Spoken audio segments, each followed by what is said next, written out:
Matthew here, and today I'm doing a video on the HP Notebook 14. For under £230, you're getting a pretty solid laptop for the price. Like, for example, you're getting 4 gigs of RAM, 64 gigs of storage, which is a major upgrade compared to the other laptops in this price range, as well as you're getting a free year of Office 365. So let's get into it. As you can see, the main build of the laptop is plastic, like top is plastic, sides plastic, on side plastic, everything just plastic. On the sides, they've got a decent selection of I/O, such as a 3.5mm headphone jack, double USB 3.0, HDMI 1.4, and an Ethernet port, as well as your charging port.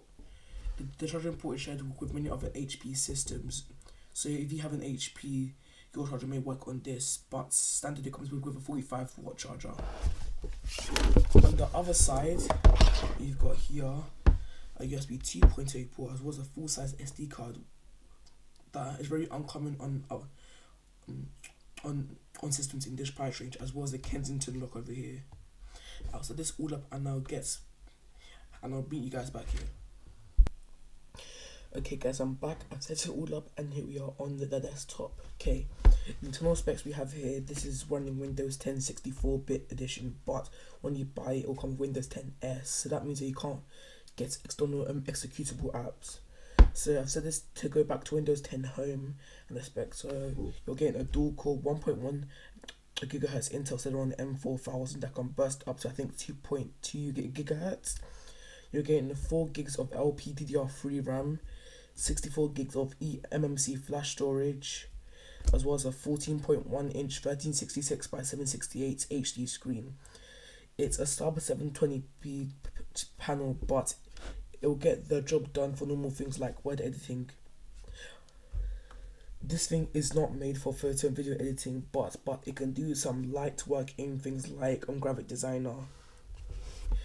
The speakers on this thing are pretty great. They get pretty loud, but when it gets up to full volume, it gets pretty tinny and sound a bit weird. So if I play a video now, such as I'll get one up quickly.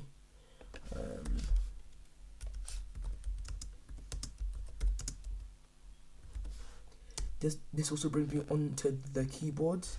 As you can see here, you're getting a pretty big layout for a keyboard here.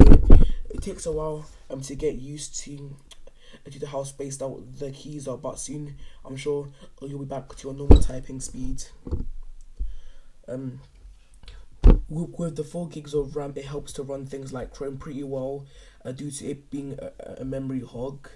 I'll play a video now to give you a little taste of how the speaker sounds. But Grammarly can help.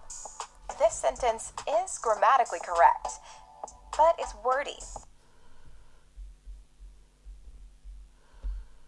Strange as it may sound, I actually prefer to play the original Pitfall on my Atari 2600 in all of its pixelated glory than to play the Game Boy Color version of Pitfall. And while the graphics are much better, for some reason the game just doesn't interest me. Surprisingly, most of these games actually do have some color to them, even though they were designed for the black and white model. And that's because they included small amounts. So that's how the speaker sounds. You've got a webcam here, but it's pretty bad, as I'll show you now.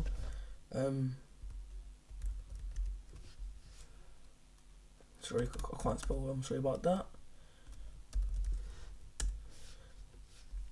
It is a 0.9 megapixel camera that can do 720p, but is really soft, and highly suggest don't use it for conferencing. I suggest you get something like a Logitech Brio or C920.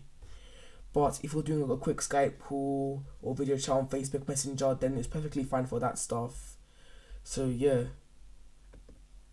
The pros with this laptop, under £230, solid specs with the dual-core Celeron 4 gigs of RAM, which isn't found on laptops in this price point. You're getting Windows 10 with Office 365 that costs about £80 on its own.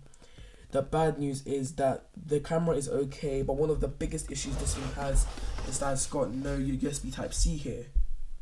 Many Chromebooks in this price range are starting to bring on USB Type-C. I did not see it on an OS as well as on a laptop that is fairly modern for the time of it being out. It's pretty disappointing, but the upside is you do get a full-size SD card where where on laptops on this range you get a micro SD card.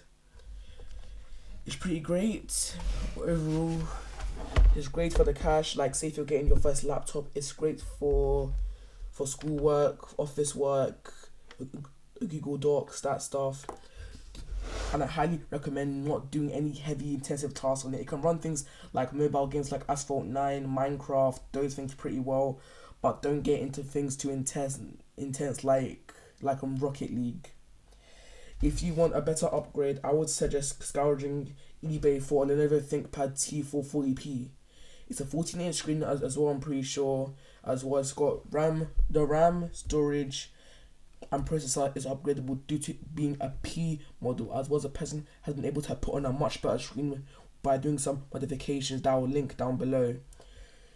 Although it costs around 160 for with a hard drive and I think 8 gigs of RAM, but just beware of eBay scammers and that stuff. So I'll see you guys in the next one. If you guys see any weird stuff on the photos, like all these weird stuff up here, then let me know and I'll try and fix that right away. So yeah, thanks for watching. It's a great laptop. I'll see you guys later.